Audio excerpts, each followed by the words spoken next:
दुरूद शरीफ पढ़ना।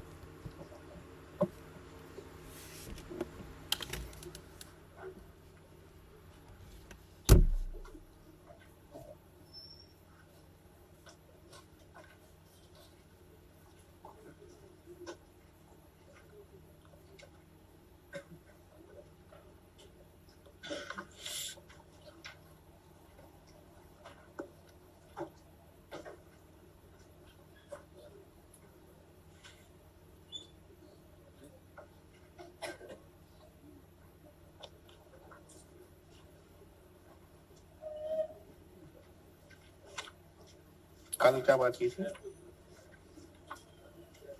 अच्छा,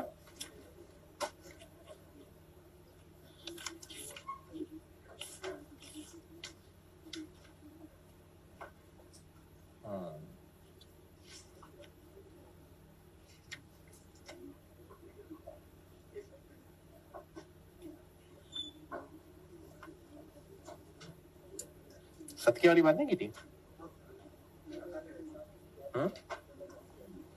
बैठे अच्छा अच्छा जी।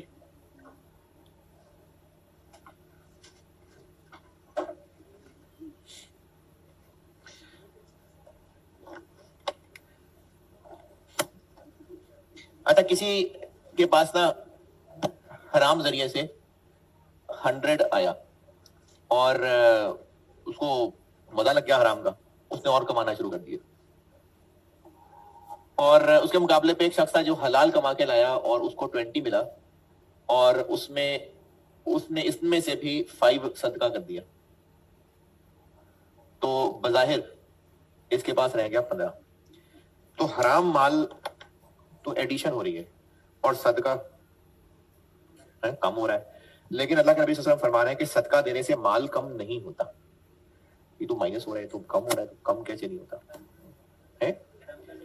टेम्पररी कम होता है। माल का इस्तेमाल क्या है? तो जो हलाल कमा के और सदके पे खर्च भी कर रहा होगा, अल्लाह ताला उसको 15 में वो काम बनवा देंगे जो उससे 15,000 में भी नहीं पूरे होने थे। उसकी बीमारियां गायब, इलाज का खर्चा बच गया। उसके जो उसने 20 से कुछ खरीदना था वो उसको 15 में मिल जाएगा। या हो सकता है जो उसको 20 में खरीदने के लिए भी अवेलेबल नहीं होता, किसी वजह से उसको 15 में अवेलेबल हो जाए, वो अल्लाह ताला बरकत डाल देंगे। तो सदका देने से न्यूमेरिकली लग रहा होता है कमी हो रही है, लेकिन असल में कमी नहीं हो रही होती। तो मुस्लिम 6592 सैयदना अबू हुरैरा रज़ियल्लाहु तआला से रवायत है, रसूलुल्लाह सल्लल्लाहु अलैहि वसल्लम ने फरमाया सदका देने से माल कम नहीं होता। और आपके लिए ना ये नसीहत है मेरी तरफ से कि आप अगर हॉस्टल में रहते हैं तो हर महीने का ना कुछ खर्चा आपको घर से पहुंचता है, और अगर यहाँ लोकल भी रहते हैं फिर भी कुछ ना कुछ तो मिलता ही है पैसा। अभी से ही अल्लाह के रास्ते में खर्च करने की आदत रखेंगे ना, तो फिर ये आदत आगे चलेगी। थोड़े में से खर्च करने की आदत बनेगी तो ज्यादा में से खर्च करेंगे। और ये जो पे बाजारों में जो पीछे पढ़ पढ़ के मांगने वाले लोग हैं, ये प्रोफेशन क्रिएट ही क्यों हुआ? तो क्यों ये क्रिएट बढ़ता चला गया है? क्योंकि लोग देते हैं तो उनको डिमांड लाई नजर आई तो बन गया प्रोफेशन। तो ये जो सिग्नल्स पे और बाजारों में पीछे फिर फिर के, ठीक है, देने वाले की नीयत पे डिपेंड करता है, लेकिन हमारे दीन में ना इसको प्रमोट किया गया है कि जो वाकई जरूरतमंद है अपने करीबियों में पैसों ढूंढने, तलाश करें, उनको उन पे खर्च करना है। ये जो प्रोफेशनल्स होते हैं ना, ये देख के पता चल जाता है, बिल्कुल पता चल जाता है। जो थोड़े बहुत भी 4-5 सिग्नल पे भी जिसने ऑब्जर्व किया होगा ना, उसको पता चल जाएगा। तो इसलिए जो लोग इन प्रोफेशनल्स को दे रहे होते हैं उनका खलूस अल्लाह जानता है, लेकिन एक रीजन ये भी होती है कि वो मगरों ला देते हैं, और दो यार खैर है, देना ही है ना, बस दो, अल्लाह के रास्ते में दे दिया। तो इस तरह के खर्चे करने की बजाय अपने इर्द गिर्द के लोगों में ढूंढें, और अभी से थोड़े बहुत की कोशिश करेंगे ना तो फिर आदत बनेगी, जितना भी कर सकते हैं। और जो बंदा माफ कर देता है अल्लाह उसकी इज्जत बढ़ाता है, और जो बंदा अल्लाह के लिए आजी इख्तियार करता है अल्लाह उसका दर्जा बुलंद करता है।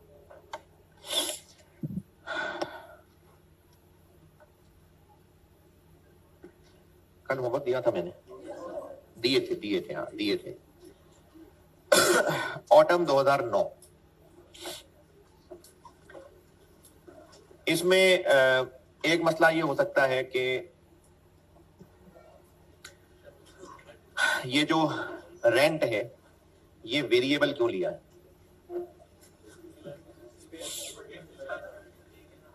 ऑटम 9 किया यार, करना चाहिए था सवाल आपको। ये आखिरी ग्रेड बहुत इंपॉर्टेंट है और आपकी जो पिछले 2-3 महीने की मेहनत है ना वो इस महीने में काम आनी है। जिस काबिल आप हो गए वो अब आनी है काम। और चले खैर शुरू से बताता हूं। इस सवाल में रिक्वायरमेंट थी ब्रेक इवन सेल अमाउंट में, लेकिन रेशो चूंकि यूनिट्स वाली रखनी थी तो कंबाइंड ब्रेक इवन यूनिट्स वाले तरीके से ही निकालना था। पहले यूनिट्स वाला निकलना था तो उससे आगे फिर हम लोग अमाउंट पे जाते। रिक्वायरमेंट की वर्डिंग में कोई इतराज? कंबाइंड ब्रेक इवन के लिए फिक्स कॉस्ट कहां से आएंगी? निकालनी पड़ेगी क्योंकि ऊपर टेबल के अंदर बस एफओएच है, फिक्स वेरिएबल दोनों है उनके अंदर। और अदर इंफॉर्मेशन ये डिटेल्स के अंदर point number 5.5 all other are fixed. इसका मतलब है कि पॉइंट 1 से लेके पॉइंट 4 तक चुन चुन के फिक्स कॉस्ट निकालने की कोशिश ना करना। पॉइंट नंबर 5 का मतलब यह है कि आपको पॉइंट 1 2 3 4 में अगर कोई टूटी फूटी फिक्स कॉस्ट नजर आ भी रही है उनको इग्नोर करें, वेरिएबल इकट्ठी कर लें। एक बार वेरिएबल इकट्ठी कर लेंगे तो फिर ऊपर वाले ग्रैंड टोटल में से वेरिएबल माइनस करेंगे तो बाकी सब फिक्स्ड होगी। बिल्कुल उसी तरह जिस तरह मैंने स्प्रिंग 16 का सवाल किया था उसमें भी बिल्कुल ऐसे ही 4 पॉइंट्स में इंफॉर्मेशन थी और 5वें में लिखा हुआ था all other are variable, all other are fixed. पता नहीं क्या कह रहा हूं मैं, ऑल अदर आर वेरिएबल। तो हमने सिर्फ फिक्स ढूंढे थे और वेरिएबल के लिए उनमें से फिक्स को माइनस कर दिया था। हालांकि पॉइंट 1 2 3 4 में थोड़े थोड़े कोई वेरिएबल भी बताए हुए थे। एक फ्यूल एंड पावर थी, इनडायरेक्ट लेबर थी। तो इस सवाल में पॉइंट 1 से लेके पॉइंट 4 तक आपको बीच में कुछ फिक्स्ड भी मिल रहे होंगे, लेकिन उनको इग्नोर करें क्योंकि फिक्स निकालने का आसान तरीका बता दिया पॉइंट 5 ने, ऑल अदर आर फिक्स्ड। तो इसका मतलब है कि वेरिएबल इनके अलावा और नहीं है। तो पॉइंट 1 से लेके 4 तक वेरिएबल कर लें इकट्ठे, फिर टोटल में से वेरिएबल निकालेंगे तो बाकी सब फिक्स्ड होंगे। एक तो ये बात बताने वाली कि पॉइंट 1 2 3 4 में अगर कोई फिक्स्ड है भी तो इनको इग्नोर करें, इस पे कोई एतराज? दूसरा मसला कि पॉइंट 1 में जो वेयर हाउस का रेंट है वो वेरिएबल कैसे है? तो वो अंग्रेजी से वेरिएबल पता चल रहा है। Product B is required to be stored under special conditions. और ये हमने अपना पूरा स्टोर मैनेज करने की बजाय किसी के स्टोर में रखवाते हैं और उसको किराया उतना देते हैं जितनी जगह इस्तेमाल करते हैं, तो इसलिए ये वेरिएबल है। लेकिन है तो 120,000 पर मंथ ही, तो फिर वेरिएबल क्यों है? लेकिन है तो 120,000 पर मंथ भाई। वो तो हमने 120,000 पर मंथ अंदाजा लगाया है, ये पर मंथ बराबर होने से फिक्स नहीं बन जाएगा। ऐसे कि अगर बिजनेस हर साल बराबर प्रोडक्शन करना चाहता हूं तो डायरेक्ट मटेरियल कॉस्ट और डायरेक्ट लेबर कॉस्ट हर महीने बराबर होगी या नहीं? दोबारा, अगर बिजनेस हर महीने बराबर प्रोडक्शन रखे तो डायरेक्ट मटेरियल और direct labour cost per month बराबर होगी ना, तो उससे वो फिक्स कॉस्ट बन जाएगी। तो इसलिए पर मंथ सेम होने से नहीं फिक्स बन रही। तो ये जो 1,20,000 पर मंथ है बेशक पर मंथ है, लेकिन ये इससे पिछली वाली अंग्रेजी की वजह से वेरिएबल काउंट होगी। तो जो ए वेयर हाउस का रेंट है वो फिक्स्ड है, लेकिन जो बी वेयर हाउस का रेंट है वो वेरिएबल। पॉइंट 1 की अंग्रेजी में एतराज? अच्छा, हमें पॉइंट नंबर 4 प्रोडक्ट वाइज इसको क्यों तोड़ना पड़ा? क्योंकि कंट्रीब्यूशन निकालना था। हमें दोनों प्रोडक्ट्स का कंट्रीब्यूशन निकालना था, तो इसलिए हमें वेरिएबल खर्चे दोनों प्रोडक्ट्स के अलग अलग चाहिए। तो इसलिए पॉइंट नंबर 4 4 मिलियन में से पहले वेरिएबल पोर्शन निकाला, उसको फिर ए और बी में तोड़ा। ए और बी में क्यों तोड़ा? क्योंकि दोनों प्रोडक्ट्स का अलग अलग कंट्रीब्यूशन निकालना था। और दोनों में तोड़ा कैसे? यूनिट्स की रेशो में। ये पॉइंट 4 की अंग्रेजी में लिखा हुआ। और आपने कुछ पूछना तो पूछे, जिन्होंने भी किया है, जिन्होंने किया है,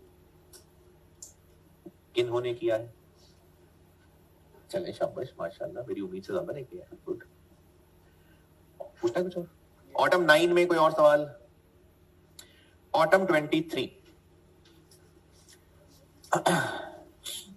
अच्छा, इसमें जिनके पास पुरानी बुक्स है ना उसमें एक फिगर मुझसे गलत लिखी गई थी, तो मैंने फिर वो चेंज की हुई है नई बुक में। जिनके पास पुरानी बुक्स हैं उसमें सोल्यूशन में मुझसे कुछ गलती हुई थी, वैल्यूज गलत लिख दी थी। एंड आंसर ठीक था लेकिन इंडिविजुअल फिगर्स में गड़बड़ हो गई थी, तो वो हम साइज से देख के तो फिगर्स ठीक कर लीजिएगा। ऑटम 23 3 प्रोडक्ट्स हैं और ब्रेक इवन सेल्स अमाउंट पूछी है, अमाउंट, और रेशो कौन सी, अमाउंट की ही, क्योंकि पॉइंट 3 में लिखा हुआ है the ratio of product wise sales, वो सेम रखनी है, और ऊपर आपको गिवन भी अमाउंट ही है, यूनिट तो कहीं भी नहीं। Following information pertains to its next year budget, तो ये बजट जो दिया हुआ है ये सारा रुपीज इन मिलियन ही तो दिया हुआ है, तो इसलिए हमने बजटेड सेल्स वाली रेशो मेंटेन करनी थी। और इसके लिए सवाल की प्लानिंग, पहले हमें ग्रैंड टोटल फिक्स्ड कॉस्ट निकालनी पड़ेगी। All factory overheads are fixed except the following, तो टोटल फैक्ट्री ओवरहेड्स में से ये वेरिएबल निकाल देंगे तो बाकी फिक्स्ड हो जाएंगे। इसी तरह जो सेलिंग एंड डिस्ट्रीब्यूशन है उनके टुकड़े में से तीसरा पॉइंट लिखा हुआ है ऑल अदर आर फिक्स्ड, तो उनके ग्रैंड टोटल में से भी ये दोनों निकाल देंगे तो बाकी फिक्स्ड है। और एडमिन एंड अदर के बारे में तो ब्रैकेट में ही कह दिया ऑल फिक्स्ड। तो टोटल फिक्स्ड कॉस्ट निकालने में कोई परेशानी है तो बताएं। टोटल फिक्स्ड कॉस्ट जो ऊपर आपको टेबल में 3 प्रोडक्ट्स दिए में उनको ऐड कर लेंगे तो ग्रैंड टोटल बन जाएगा। एफओएच ऊपर नहीं बताया क्योंकि पॉइंट 1 में बता दिया, तो उसमें से ये वेरिएबल निकाल ले तो बाकी फिक्स्ड है। इसी तरह सेलिंग डिस्ट्रीब्यूशन में से भी ये दोनों वेरिएबल निकाल ले तो बाकी फिक्स्ड है। अच्छा, ये कैसे पता कि ये कमीशन और डिस्ट्रीब्यूशन वेरिएबल है? क्योंकि वो परसेंटेज ऑफ सेल्स है, तो जब सेल्स की परसेंटेज है तो वेरिएबल ही है, तो कमीशन भी वेरिएबल है और डिस्ट्रीब्यूशन एक्सपेंस भी वेरिएबल। इसकी कैलकुलेशन में कोई एतराज, एबीसी की परसेंटेजेस अलग अलग है तो वो रिस्पेक्टिव परसेंटेज लगेगी, और जो एडमिन है वो सारे ही फिक्स्ड है, तो टोटल फिक्स कॉस्ट निकालने में कोई परेशानी। चूंकि रेशो सेल्स रेवेन्यू की मेंटेन करनी है इसलिए हमें ये सवाल सॉल्व करना है रेवेन्यू वाले फार्मूले से, वेटेड एवरेज सीएस रेशो। तो हमें तीनों प्रोडक्ट्स की सीएस रेशो निकालनी पड़ी और फिर उसका वेटेड एवरेज किया। आपने और कुछ पूछना है तो बताएं। जी जी। वो जो आईकैप ने किया ना, इनफैक्ट वो वेटेड एवरेज ही है। आईकैप ने सबको मिला के टोटल ले लिया, तो जब सारे प्रोडक्ट्स की टोटल सेल्स आ गई, सारे प्रोडक्ट्स का टोटल कंट्रीब्यूशन आ गया और उसके ऊपर सीएस रेशो निकाली, तो एक्चुअली वेटेड एवरेज ही किया हुआ इन्होंने। यानी मैं ये स्टूडेंट्स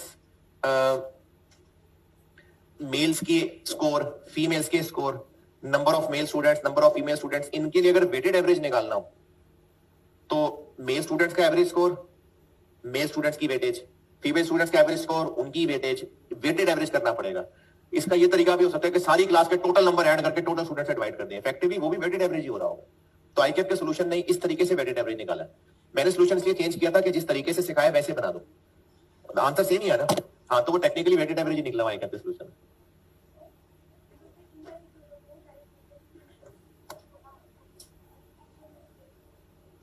पुरानी बुक नहीं है आपके पास? हाँ, तो वो ये गलती थी मुझसे, पुरानी बुक में ये गलती थी, वो कॉपी पेस्ट करते हुए मुझसे सेल्स की रेशियो लग गई थी, तो वो नई बुक वाली से देख ले वैल्यूज, एंड आंसर सही आया हुआ है। ये पुरानी बुक में ये इनडायरेक्ट लेबर ही गलत हुई थी मुझसे, वो नई बुक में ठीक कर दी, लेकिन एंड आंसर सही है। ऑटम 23 में कोई सवाल और? अच्छा, अभी तक कितने सवाल 4, 5 पास पेपर के किए अभी तक? बताएं क्या मुश्किल है ताकि मैं आगे उनको और मुहतात होकर समझाऊं। अभी तक क्या मुश्किलें आई हैं?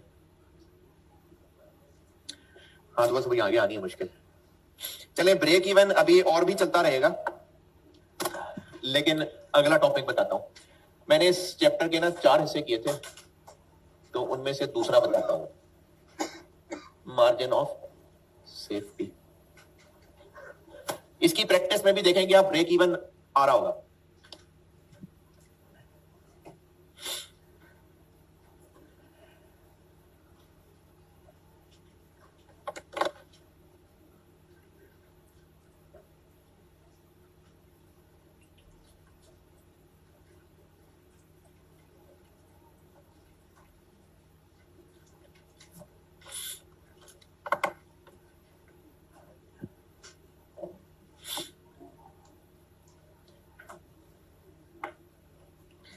पासिंग मार्क्स है 50 और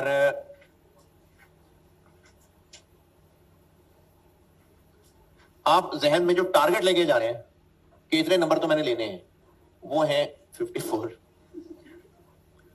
तो 54 का तो आपने टारगेट रखा है, पता नहीं वैसा परफॉर्म कर सके ना कर सके। तो आपके पास अपनी परफॉर्मेंस का जो टारगेट था उससे कम रहे, स्टिल कितने मार्जिन है कि आप फिर भी सेफ होंगे? 4 नंबर का मार्जिन है आपके पास। और अगर किसी ने टारगेट ही 94 किया हुआ था, तो जो सोचा था अगर वैसा ना भी कर सका, उससे कम भी रह गया, तो फिर भी सेफ होगा। कितना मार्जिन है? इसको कहते हैं मार्जिन ऑफ सेफ्टी, कि हम जो अपना परफॉर्मेंस टारगेट कर रहे हैं और जो हमारी डेडलाइन है उसके बाद मौत है, फिर तो हमारे परफॉर्मेंस के टारगेट में और डेडलाइन के दरमियान जो गैप है वो मार्जिन ऑफ सेफ्टी। इसकी एक और मिसाल, कहीं छत पे चल फिर रहे हो बचपन में, या कहीं किसी पहाड़ी इलाके में गए हो, तो बाबा आपसे डांट किस बात पे खाई हुई है? किनारों पे नहीं चलना। क्यों? और बच्चा चल क्यों रहा होता बच्चा? बच्चे के अंदर एक होती है एडवेंचर की फितरत। अच्छा, डांट क्यों पड़ी है माँ बाप से? तो इसका मतलब है किनारे के जितना करीब होगा रिस्क उतना बढ़ जाएगा। तो अम्मा अब्बा कहेंगे थोड़ा सा पीछे चल लो, तो वो अम्मा अब्बा थोड़ा पीछे रखेंगे, तो वो मार्जिन ऑफ सेफ्टी बढ़ाना चाह रहे होंगे। तो मार्जिन ऑफ सेफ्टी ये है कि हम अपना जो टारगेट सेट कर रहे हैं और जो डेडलाइन है इससे परे मौत है, तो हमारा इस डेडलाइन से कितना मार्जिन है, हम सेफ हैं। यानी ये मार्जिन क्यों निकालना जरूरी है?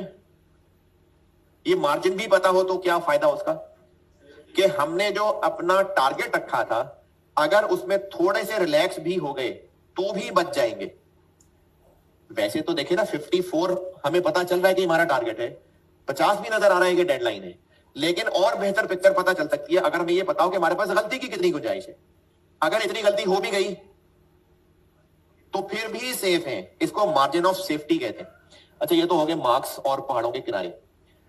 अब अगर हम बात कर लें इसको सेल्स के पॉइंट ऑफ व्यू से, तो इसको क्या कहूं? Budgeted sales. टारगेट तो बजटेड सेल्स है ना, और डेडलाइन क्या है? Actual sales, break even sale. तो मार्जिन ऑफ सेफ्टी का फार्मूला क्या हुआ? बजटेड सेल, बस इतनी सी बात है, ये मार्जिन ऑफ सेफ्टी है, budgeted sales minus break even sales. बस हो गया मार्जिन ऑफ सेफ्टी।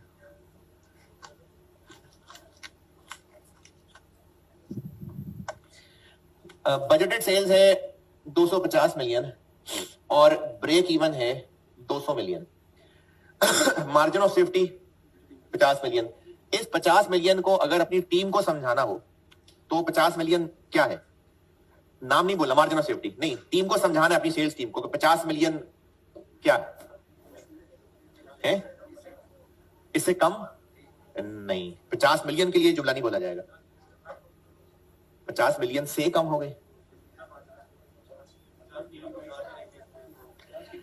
जो आपने टारगेट सोचा है उस टारगेट से मैक्सिमम बाय विच अमाउंट नीचे रह सकते हैं।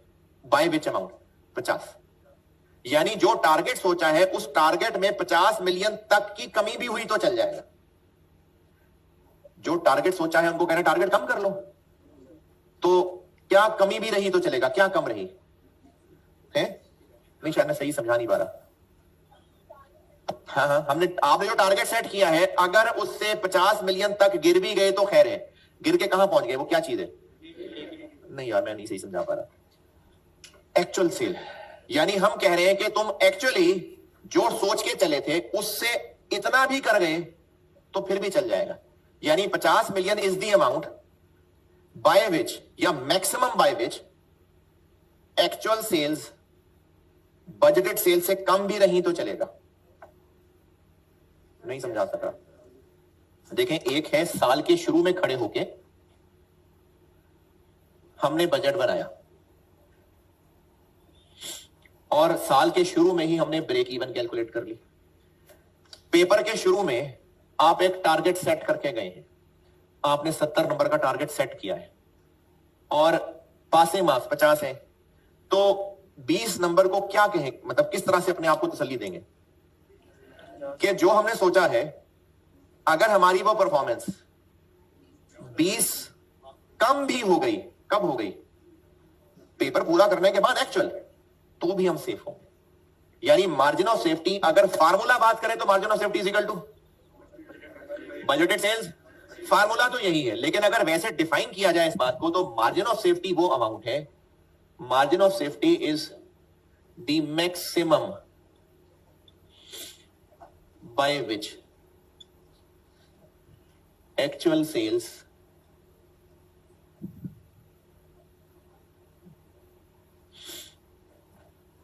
may fall below budgeted sales।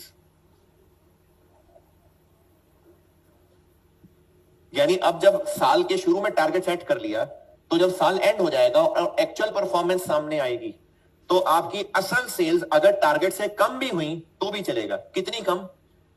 50। ये मार्जिन ऑफ सेफ्टी। फार्मूला यही है, बजटेड माइनस ब्रेक इवन। लेकिन वैसे as a concept margin of safety क्या है कि हमने जो टारगेट सेट किया था, जब चलना शुरू करेंगे और पूरे साल में असल परफॉर्म कर लेंगे, तो हमारी असल परफॉर्मेंस बजटेड से मैक्सिमम कितनी गिर सकती है? 50 मिलियन। इसको मार्जिन ऑफ सेफ्टी कहते हैं। अभी भी नहीं बन रही बात? तो मार्जिन ऑफ सेफ्टी वो अमाउंट है मैक्सिमम बाय विच हमारी एक्चुअल सेल्स बजटेड सेल्स से पीछे रह सकती है।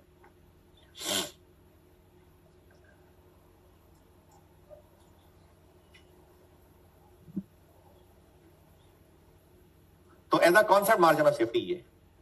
हाँ, इसका फार्मूला वो भैया जो भी आपने बनाया था। तो मार्जिन ऑफ सेफ्टी अगर अमाउंट में निकालना चाहे तो बजटेड सेल्स की अमाउंट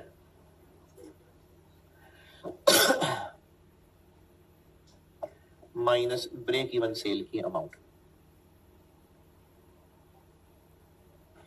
और अगर हम अमाउंट नहीं यूनिट्स में जानना चाहें तो बजटेड सेल्स भी और ब्रेक इवन सेल्स भी यूनिट्स में।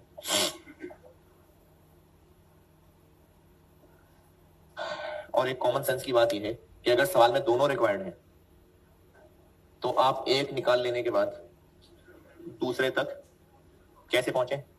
सेल प्राइस यूज करके। और इन दोनों में budgeted sales minus break even sale है, लेकिन इसकी एक तीसरी शक्ल भी है। मार्जिन ऑफ सेफ्टी उस तरीके से भी निकाला जा सकता है, और वो है percentage.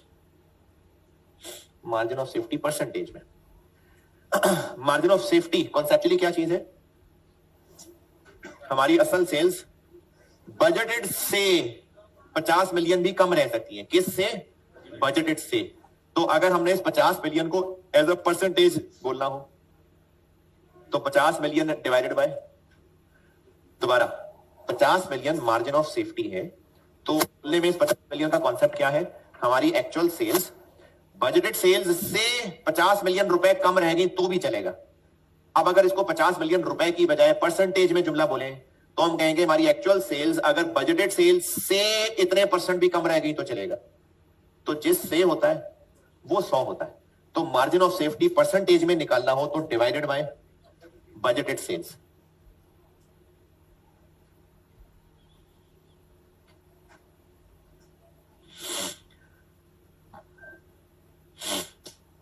Margin of safety divided by budgeted sales. जब यहां पर आप इतने अक्लमंद तो लग ही रहे हैं मुझे शक्लों से कि अगर मार्जिन ऑफ सेफ्टी यूनिट्स वाला है तो divided by budgeted sales units, और अगर मार्जिन ऑफ सेफ्टी के ऊपर अमाउंट लिखी हुई है तो नीचे भी अमाउंट।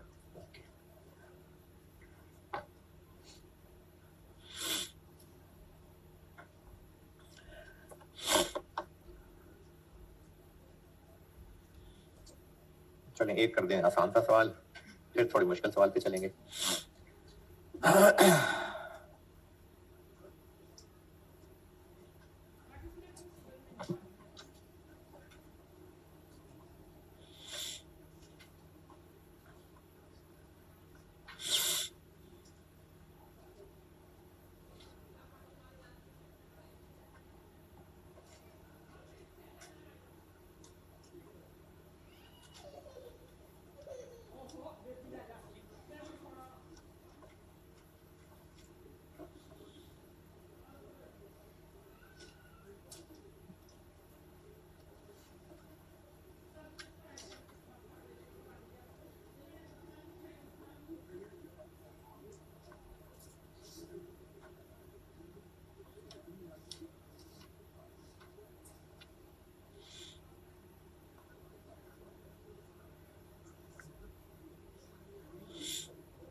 ये नोटेड। चलें एक सवाल लिखें।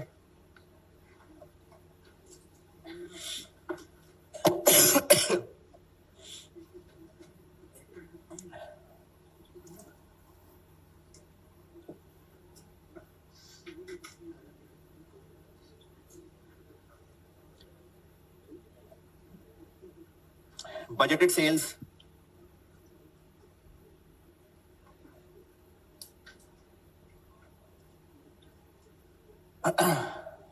4 million rupees, 4 million rupees, और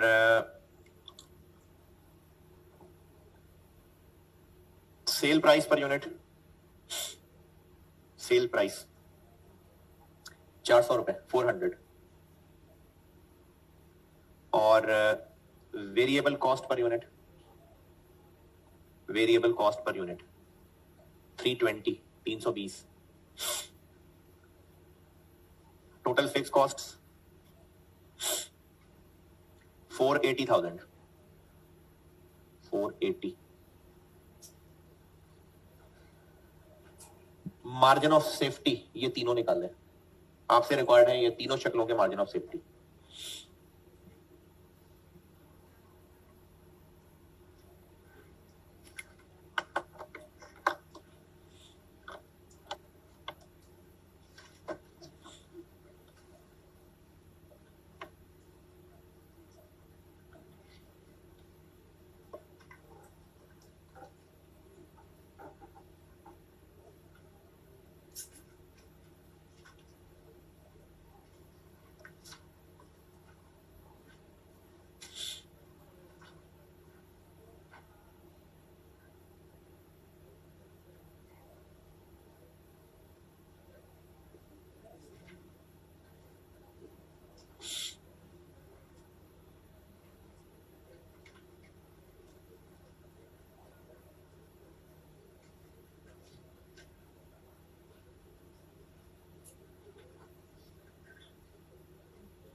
अरे इतनी देर,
जी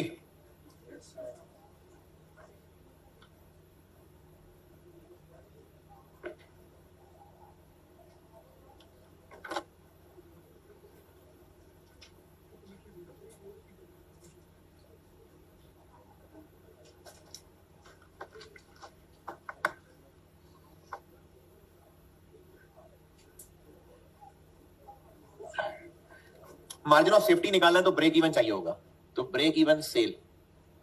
अच्छा आपकी मर्जी है, मैंने पूछे तो तीन ही हुए हैं, आपकी मर्जी, चाहे आप ब्रेक इवन यूनिट्स में निकाल लें चाहे अमाउंट में निकाल लें। तो यूनिट्स में निकाल लें अगर, टोटल फिक्स कॉस्ट 480 और कंट्रीब्यूशन पर यूनिट 80 रुपए, 6000 यूनिट्स आ गए।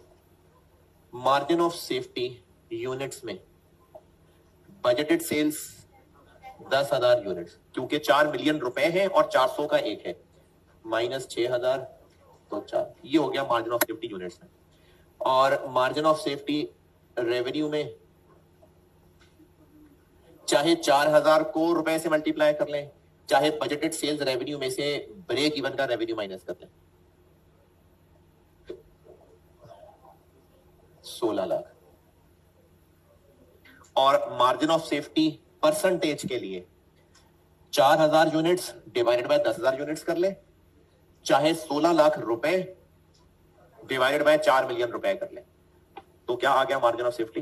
40%।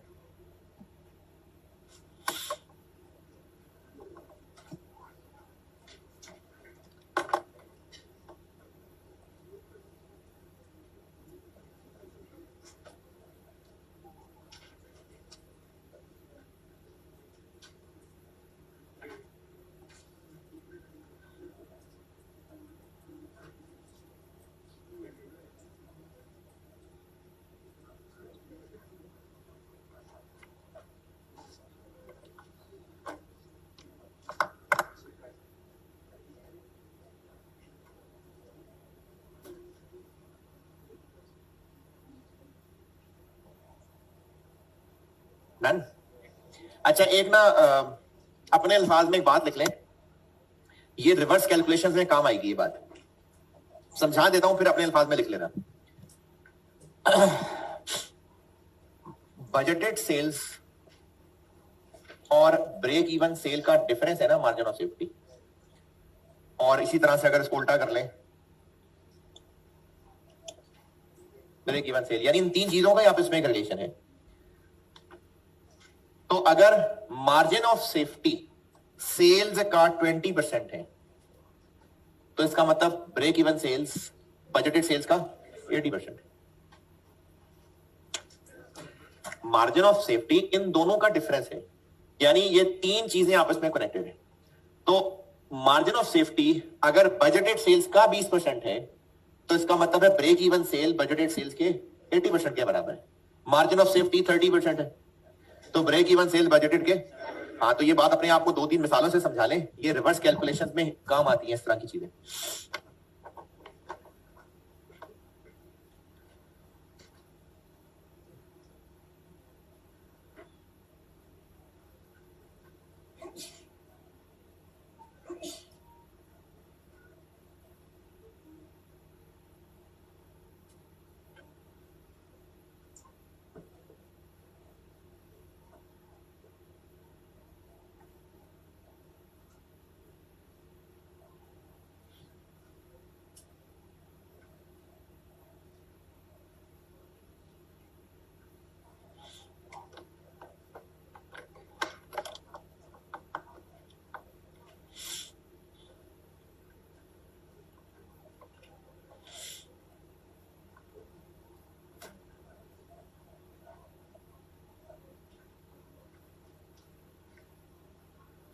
हाँ जी, समझाया अपने आप को। चलिए एक सवाल और लिखें, इसमें थोड़ी सी पहेलियां ज्यादा डाल देता हूं।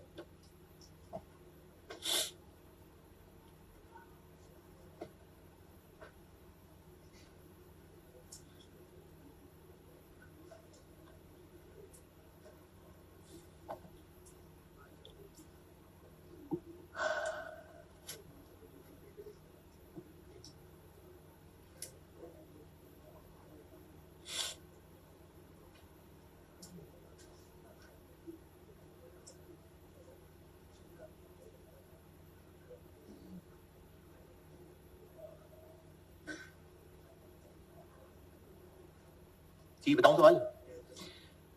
Budgeted total fix costs, budgeted total fix costs,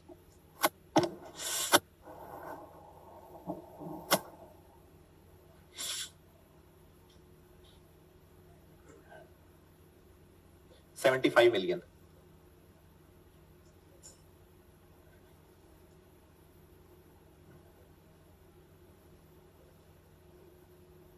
और मार्जिन ऑफ सेफ्टी 20%।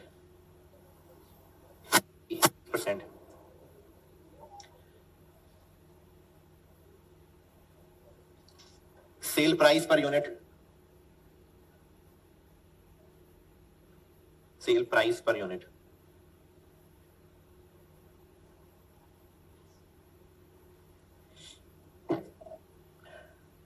50 रुपए, 50।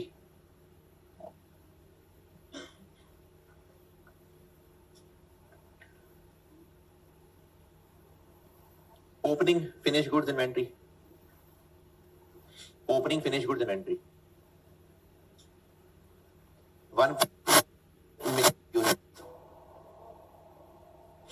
1.7 million units। Budgeted closing finished goods inventory, budgeted closing finished goods inventory 3.8 million units, 3.8 million units। आपसे रिक्वायर्ड है budgeted production, budgeted production, sales नहीं, budgeted production. और इसका answer units में होगा, rupees में। बजटेड प्रोडक्शन पूछिए यूनिट्स में। चल करें जी।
हाँ जी,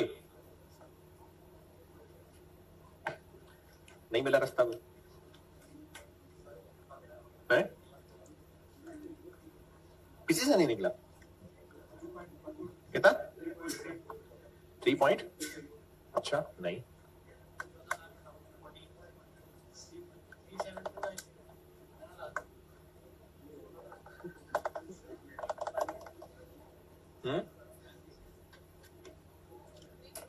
कितना? नहीं, किसी एक से भी नहीं हुआ। अच्छा,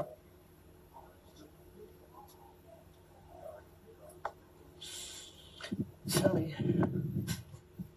ये कैसे पता इस टॉपिक का सवाल है?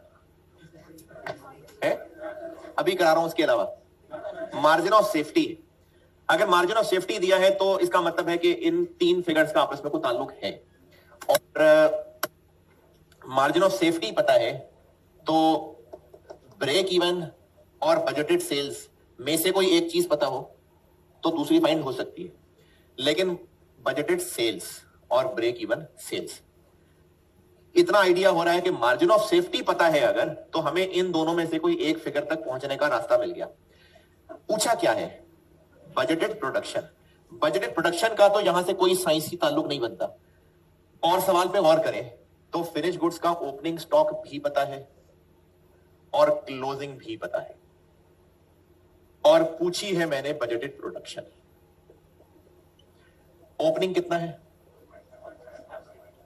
1.7, क्लोजिंग 3.8। हमें इतना पता है कि ओपनिंग, क्लोजिंग, फिनिश गुड्स का प्रोडक्शन और सेल से रिलेशन बनता है। पूछा है ये। हाँ जी, अब नया हिंट कोई, अगर हमें बजटेड सेल्स पता चल जाए तो प्रोडक्शन आ जाएगा, और बजटेड सेल्स पता चल जाएंगी अगर हमें ब्रेक इवन सेल्स पता चल जाए। तो पहले ब्रेक इवन सेल्स निकालेंगे। ब्रेक इवन सेल्स का डाटा हाँ है, फिक्स कॉस्ट 75 मिलियन, कंट्रीब्यूशन पर जो सीएस जो भी पता है जी, सीएस कितनी, सीएस रेशो नहीं बताई मैंने? हाँ बताई थी यार मैंने। ओ सॉरी, 0.25। मैं भी कहूं कि एक भी इंसान नहीं निकाल सका, सिर्फ 0.25 है भैया, आपने सुनी नहीं होगी, मैंने बताई होगी 0.25, सीएस रेशो 0.25। अब तो सब नहीं कर लेना था। हाँ, सीएस रेशो 0.25, 300 मिलियन। तो ब्रेक इवन सेल यूनिट्स में आ जाएगी 50 रुपए। 6 मिलियन यूनिट्स ब्रेक इवन है, और अगर मार्जिन ऑफ सेफ्टी 20% है तो फिर ये 80% है, तो बजटेड सेल्स बन जाएंगी 6 मिलियन को 80% से क्रॉस कर लें, 7.5। तो प्रोडक्शन क्या बन गई? 9.6।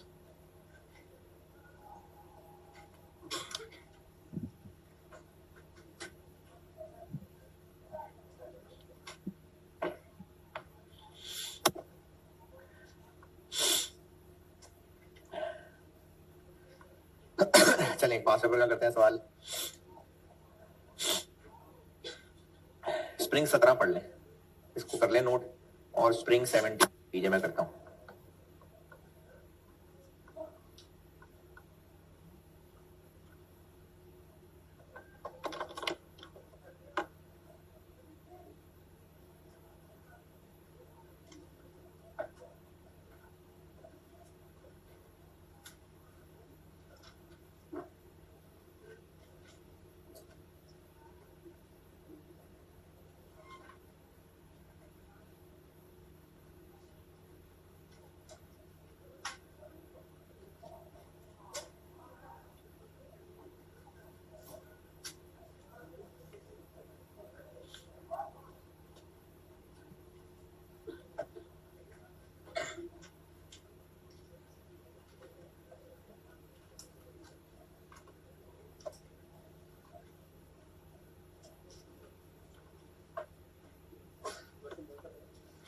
स्प्रिंग 17,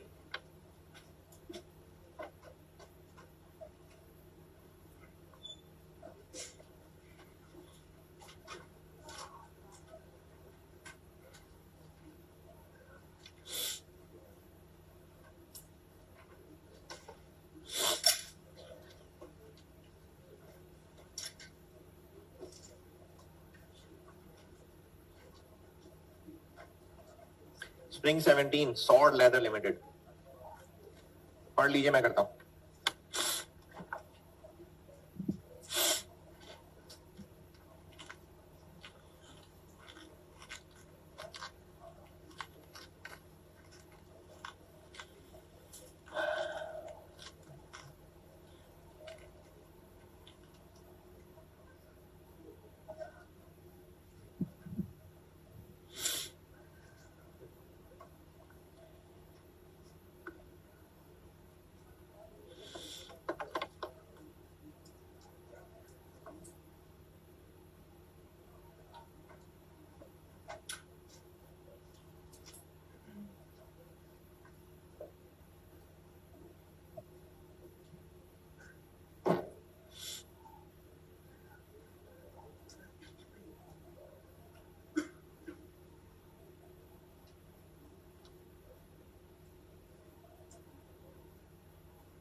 चलिए, अगर पैदल पैदल भी पढ़ रहे थे तो पढ़ लिया होगा। कैसे पता इस टॉपिक का सवाल है? क्योंकि रिक्वायरमेंट में मार्जिन ऑफ सेफ्टी का जिक्र मिल रहा है, तो margin of safety, break even, इस तरह से ना ये हिंट मिलता है इस चैप्टर का सवाल है। और पूछा है budgeted production for the first year. First year कहां से आ गया? वो तो पिछले साल का भी डाटा दे रहे हैं, तो फिर फर्स्ट ईयर क्यों कह रहे हैं? ये ना, ये जो हम नया प्रोडक्ट लॉन्च कर रहे हैं, नया डिजाइन, ये इसके कॉन्टेक्स्ट में बात कर रहा है। तो इस नए डिजाइन वाले जूतों के हवाले से बात कर रहा है कि जो पहला साल होगा इनकी जिंदगी का, उसकी बजटेड प्रोडक्शन पूछी। तो इस टॉपिक का सवाल है और पूछी बजटेड प्रोडक्शन है और मार्जिन ऑफ सेफ्टी परसेंटेज दी हुई है। तो रास्ता क्या निकला? यही जो भी किया है कि हम ब्रेक इवन पे जाएंगे, ब्रेक इवन से बजटेड सेल्स, और वहां से ओपनिंग क्लोजिंग स्टॉक से होते हुए बजटेड प्रोडक्शन। ये सवाल की प्लानिंग है। तो पहली चीज हमें चाहिए फिर ब्रेक इवन सेल, स्प्रिंग 17। और ब्रेक इवन सेल ज्यादा आसानी ब्रेक इवन सेल रेवेन्यू निकालने में लग रही है कि यूनिट्स, या एक ही जैसी बात लग रही है? रेवेन्यू क्यों है? तो अमाउंट है तो यूनिट्स भी तो है। वो पहली लाइन में यूनिट्स नहीं है, है ना यूनिट्स? तो यूनिट्स बिल्कुल अवेलेबल है, रेवेन्यू में भी निकाल सकते हो, कोई मसला नहीं है। Total fixed cost divided by contribution per unit. तो टोटल फिक्स कॉस्ट ढूंढ लेते हैं और कंट्रीब्यूशन पर यूनिट ढूंढ लेते हैं। ब्रेक इवन सेल निकलेगी, उससे बजटेड सेल्स निकलेगी, और फिर opening closing finish goods adjust करके बजटेड प्रोडक्शन। तो ये 4-5 लाइनों में ये सॉल्यूशन। तो वर्किंग्स में चलते हैं, ये 4-5 लाइनें छोड़ के वर्किंग्स में आ गए। टोटल फिक्स कॉस्ट,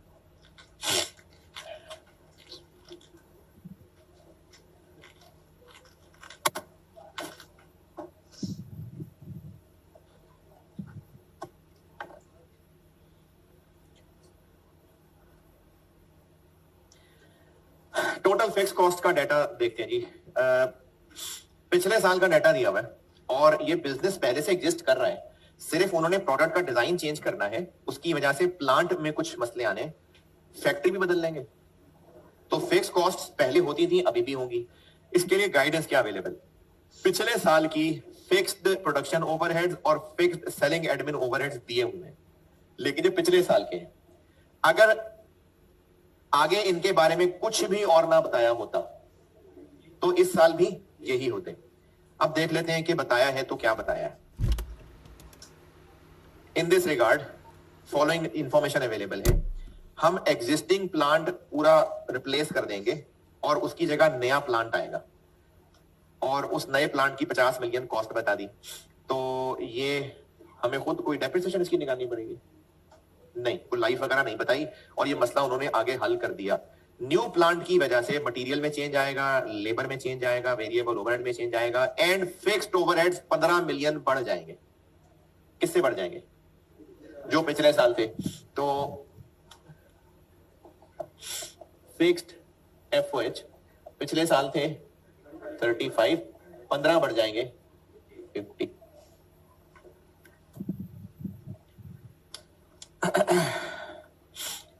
और फिक्स्ड के बारे में कुछ आगे 0.2, 1.5 मिलियन रुपए क्या हुआ? 45। अच्छा, वो मैंने एफओएच लिखे ना, अभी सेलिंग भी लिख देता हूं। ले जनाब, सेलिंग भी लिख देते हैं। सेलिंग एंड डिस्ट्रीब्यूशन या एडमिन क्या लिखा हुआ? पिछले साल थी 10, और इसके बढ़ने के बारे में कुछ नहीं बताया, तो अब भी 10 ही होगी। इसके अलावा पॉइंट नंबर 2, हमें अपने सेल्स के स्टाफ को एक एनुअल बोनस देना होगा। एनुअल बोनस, साल का बोनस देना होगा 1.5। फिक्स्ड है, वेरिएबल है? फिक्स्ड है, तो ये बोनस भी साथ ऐड हो जाएगा। सेल्स टीम को बोनस देना होगा 1.5। और 0.3, 0.4, 0.5, बस फिक्स कॉस्ट यही है। सवाल की अंग्रेजी पढ़ लें, और इसमें फिक्स कॉस्ट में कोई परेशानी है तो बताएं।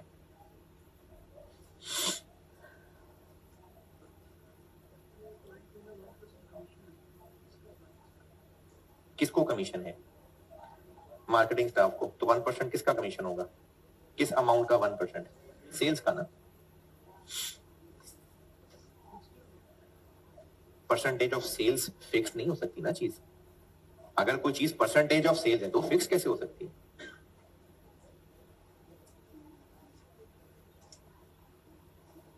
हाँ जी, फिक्स कॉस्ट तो कितनी होगी? Fix cost 61.5। 61.5। तो अगली तलाश करते हैं कंट्रीब्यूशन पर यूनिट।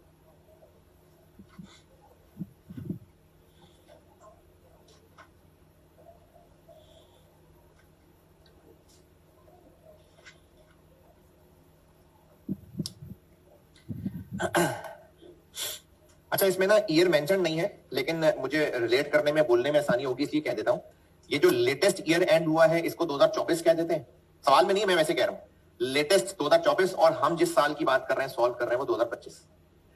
तो 2024 में आपको ये गुजरे हुए साल का डाटा दिया हुआ है, और अब नए साल के बारे में सेल प्राइस, मटेरियल, ओवरहेड्स, इनकी अमाउंट बताने की बजाय ये कहा है कि इतने % बढ़ जाएंगी, कम हो जाएंगी। किससे?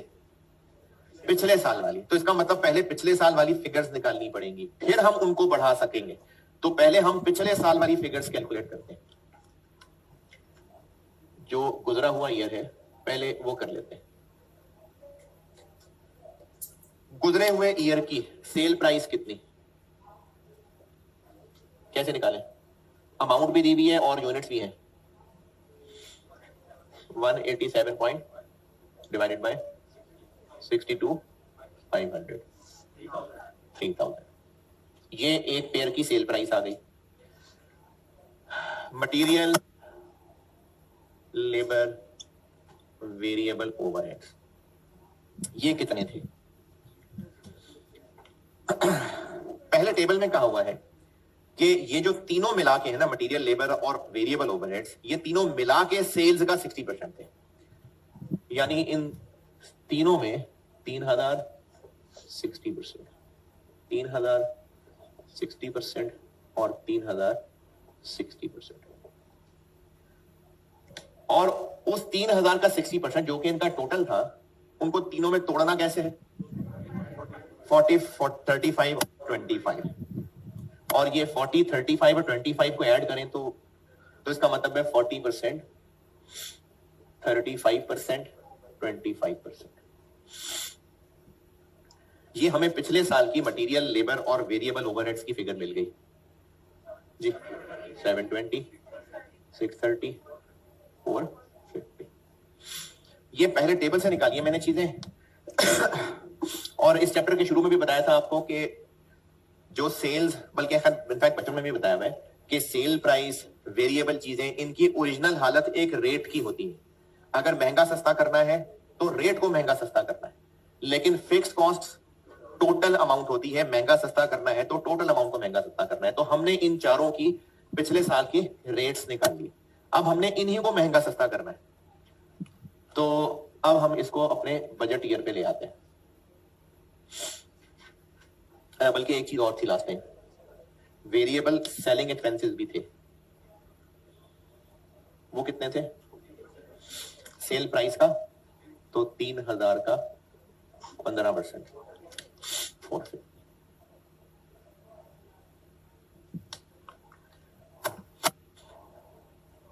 बजट ईयर पे आ जाते हैं।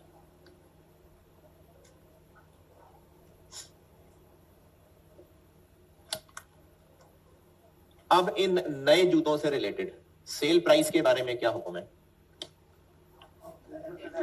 10% हायर होगी, यानी 3000 इंटू 1.1, 3300। मटीरियल 720 के बारे में क्या हुक्म?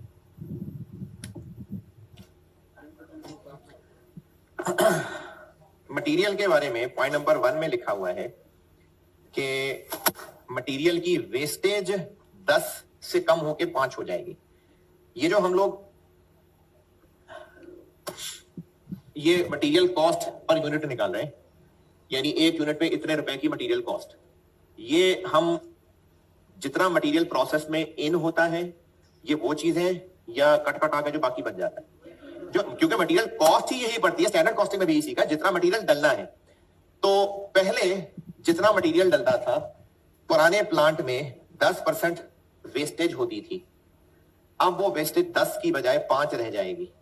तो प्रोडक्ट जूते बड़े करके बेच दें, क्योंकि मटेरियल कम, चमड़ा कम जाया हो रहा, तो चलो जूते बड़े कर देते हैं, है जी। इनपुट कम हो जाएगा। तो अब रिवाइज्ड इनपुट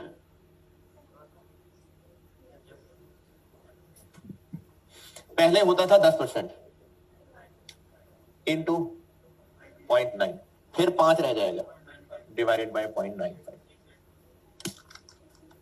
682।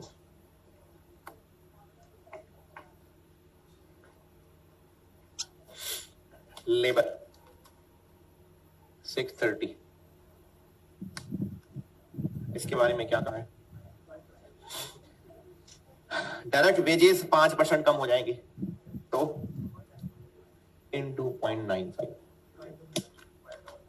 599। वेरिएबल ओवरहेड्स के बारे में क्या कहा है? वेरिएबल ओवरहेड्स के बारे में कहा है कि ये 6% बढ़ जाएंगे। तो जो 450 था इंटू 1.06,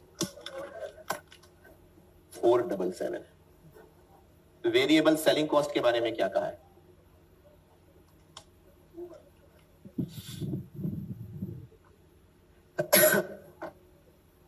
वेरिएबल सेलिंग कॉस्ट 2% बढ़ जाएगी, तो 450 इंटू 1.02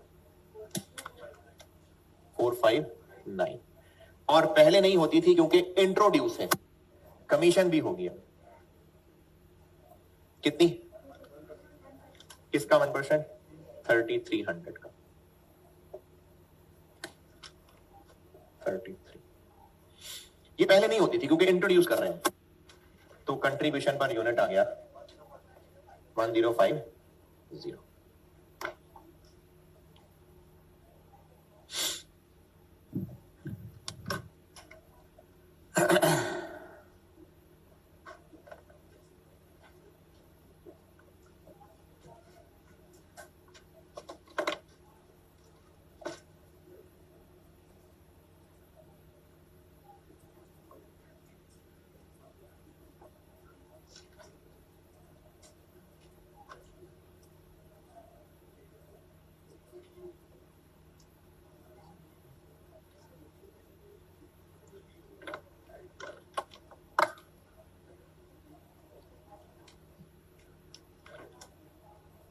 वन 1050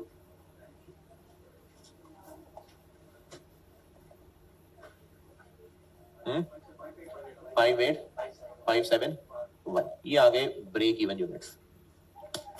और अगर हमने यहां से बजटेड सेल तक पहुंचना हो यूनिट्स, तो budgeted sales margin of safety कितना जी? 25। तो इसका मतलब है ये बजटेड सेल्स के 75 के बराबर होगी। 78095। चूंकि नए जूते हैं तो ओपनिंग फिनिश गुड्स तो नहीं होंगी, लेकिन क्लोजिंग फिनिश गुड्स होंगी 1 मंथ सेल के बराबर। तो 78095 1/12 6508। तो बजटेड प्रोडक्शन कितनी निकल आएगी?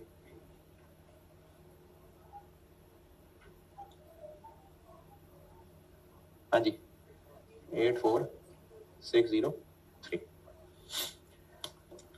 ले जाओ।